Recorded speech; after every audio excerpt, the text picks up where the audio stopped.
sobre Garcilaso de la Vega. Voy a hablar un poco de ese contexto en el que vivió, ese cambio de un periodo a otro, su biografía y la influencia que dejó este escritor, que tuvo gran influencia sobre el nuevo estilo que era el Renacimiento, que llegaba, bueno, prácticamente a todo, tanto a la literatura como a otro, bueno, a la historia o incluso también al periodo artístico, es decir, al arte. Y hoy pues voy a hablar un poco de esta figura, siendo, bueno, la principal figura que comenzó, bueno, con el Renacimiento. Pero antes vamos a hablar un poco del contexto. Así que comenzamos hablando de quién fue Garcilaso de la Vega.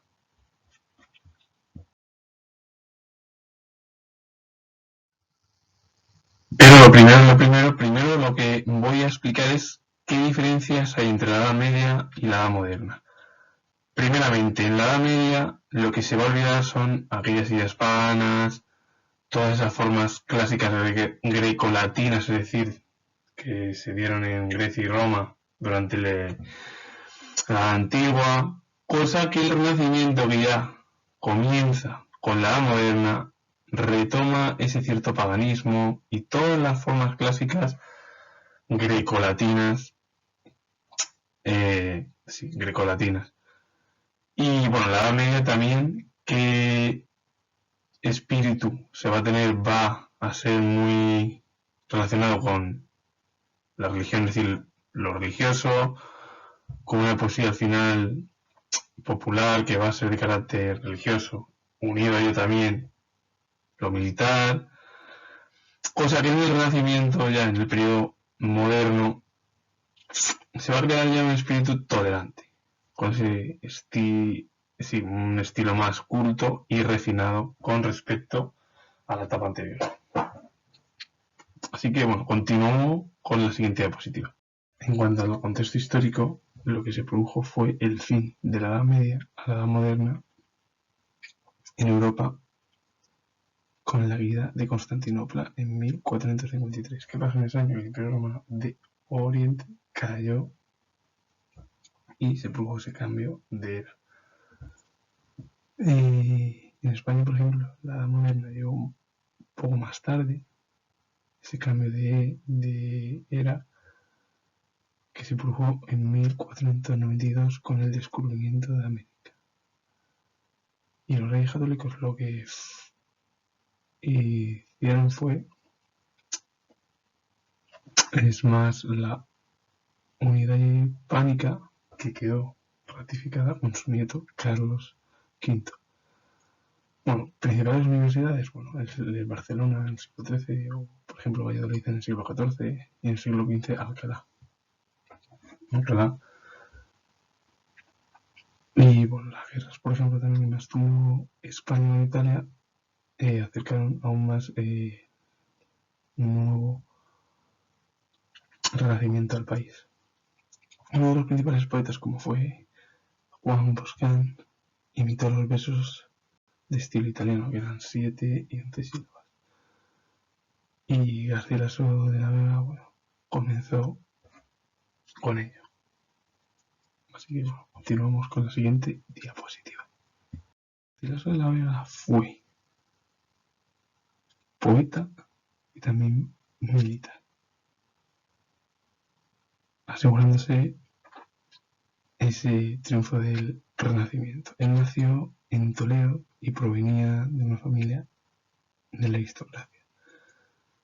Tuvo una carrera militar muy brillante, con 33 años, bueno, ya fue general, que sería maestro de campo, del ejército del emperador.